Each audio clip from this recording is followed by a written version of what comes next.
This lecture is an introduction to macroeconomics.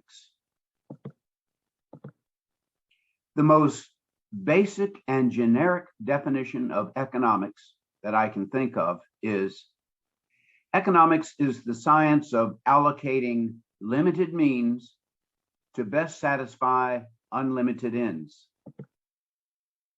Your means are your resources, your time, your energy, your money, maybe your personality, your talents, your strengths. Your ends are the things that you want, the things that you want to get, your goals, your objectives, your intentions. Now, when we have limited means in the face of unlimited ends, we face what economists call a choice dilemma. We have to choose. What choices do we have to make? Let's imagine that we could take each of your resources, whatever they are, and put each one in a separate shoebox. And here's what your stack of shoeboxes might look like. Now, yours might be a little bit higher than mine, but this is what mine look like.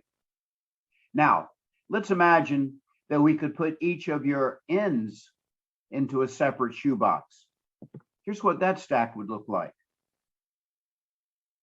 Notice that that stack is not only taller, but there's a section missing because it would be impossible to draw. We had to cut out a section there.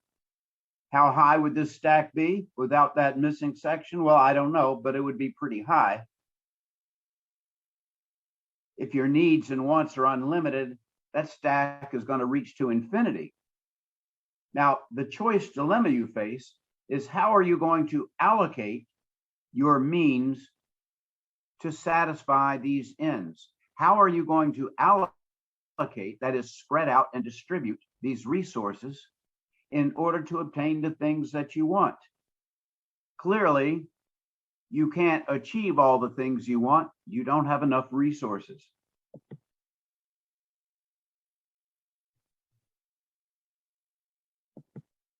Now, here's one possible allocation. You'll notice that some of your ends are satisfied, but many more remain unsatisfied. That's one allocation. Let's look at another possible allocation. There it is. Those purple arrows there indicate that there's a different allocation. Notice that we are satisfying a different set of ends with our given means.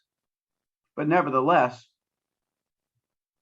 some ends are going to have to remain unsatisfied. Here's yet another possible allocation. In fact, there are lots and lots and lots of potential allocations. But out of all those many, many potential allocations, there's only one best. Now, that word best is what makes economics a science. Without the word best in there, it's just a matter of choosing. But best is what makes it a science. The principles of economics, then, is that body of concepts, theories, and laws for finding that one best allocation of limited means across unlimited ends. Now,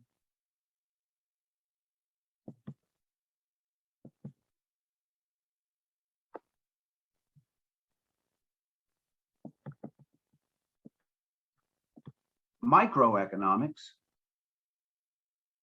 is the science of the individual finding that one best allocation. What kind of individuals are we talking about? We could be talking about an individual consumer, an individual firm, or an individual resource owner. Oftentimes, the theories and the concepts and the laws are intuitive. We can apply them without even thinking about them. despite never having taken a microeconomic course before. For example,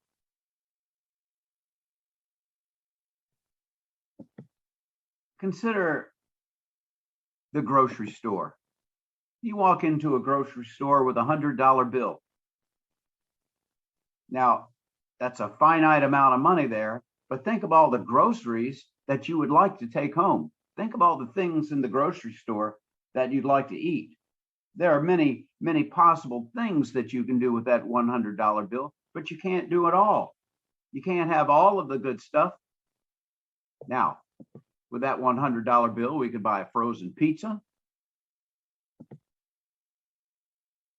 or we could buy vegetables, or we could buy eggs, fruit, maybe wine. Now, without even thinking about it, we know that spending the entire $100 on pizza is not the best choice. And that's because we have an innate understanding of a very important and basic microeconomic principle, something called the law of diminishing marginal utility. Now, you probably couldn't articulate a definition of that, but you understand it intuitively, and that's what keeps you from buying 10 pizzas with that $100. In fact, without even thinking about it, we apply the utility maximizing rule. In this case, the best allocation would be the one that would maximize the consumer's utility. Now, the term utility is an economist's word for pleasure or satisfaction. The individual firm faces a similar choice dilemma. The firms have a finite amount of land, labor, and capital from which they can produce a variety of products, call them widgets, zerks, and flanges. Now, what is the best allocation of these resources? The best allocation would be the one that maximizes the firm's profit. Just like the consumer wants to choose that allocation that would maximize his utility, the firm wants to choose that allocation that would maximize his profits. Now, individual resource owners have time, energy, intelligence, talents. These are all resources that an individual has and can use to obtain what he wants. And if a person is living in a capitalist economy, they might also have land and capital. Now, what does a resource owner do with his resources? Of course, he uses those to derive an income. So here are the things that an individual resource owner can do. They can work at Acme Widget Company, or they can work at Beta Zerk Company, or they can become an entrepreneur, or they can go to college, or they can invest time and effort in learning a skill, or they can do some combination of all 1, 2, 3, 4, 5 of those things. Which is the best way to allocate your time, energy, talents, land and capital, whatever it is? The one best way would be the way that would maximize the resource owner's income, the way that would maximize his income. Okay, well, that's microeconomics, the economics of the individual, but what about macroeconomics? Macroeconomics also deals with limited means and unlimited ends. Now, the term macro means big. So here we're going to be dealing with the largest decision-making entity, and that would be society. Society has limited means.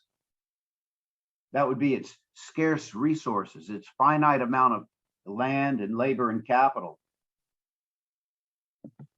But society also has unlimited ends. They're insatiable, human, material needs and wants. Here's a possible list of material wants that people need: housing, food, cars, national defense, healthcare, clothing. And the list goes on and on. How long is the list? Well, it'd be like that stack of shoe boxes. Infinite. So, like the individual, society has limited means, unlimited ends. Therefore, society faces a choice dilemma.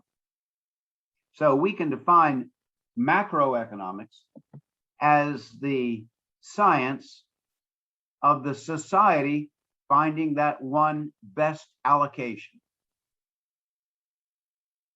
the best allocation of its resources. Or we could say that macroeconomics is society's attempt to allocate its scarce resources to best satisfy its insatiable human material needs and wants. Again, you'll notice that I've highlighted the word best there because best is what makes this discipline a science. But what specifically is the choice dilemma that society faces? Actually, this choice dilemma can be divided into three separate choices that society must somehow make. First, what will be produced? Clearly, the society cannot produce everything that it wants. It simply doesn't have enough resources. Some of those human material needs and wants can be satisfied, but because those needs and wants far outstrip the resources, most of the needs and wants will remain unfulfilled, unsatisfied. So, society must decide which needs and wants will be fulfilled, which needs and wants will not be fulfilled, will remain unfulfilled. In other words, what will be produced, and the corollary, what doesn't get produced. Now, society must also decide how those goods and services will be produced. How will it be produced? That is, what recipe of resources will be used in the production process? Once we decide to produce widgets and zerks and flanges, how are we going to produce them? What recipe of land, labor, and capital will be used? Will the widget, for example, be made out of wood or plastic or metal or some combination of the three? And if it's some combination of the three, what combination will it be? Will the widget be produced using a capital-intensive production process, that is, one that uses more machinery than labor, or a labor-intensive production process? Now, the goal here is to combine society's resources in such a way as to expend the minimum amount of resources in the production of the product. Expend the minimum amount of resources. Now, this will then free up and make available the maximum amount of resources for producing other things. And if you maximize the amount of resources for producing other things, then you are making the best use of your resources. There's that word again, best. And then finally, once whatever it is we wanted produced gets produced, who gets it? For whom will it be produced?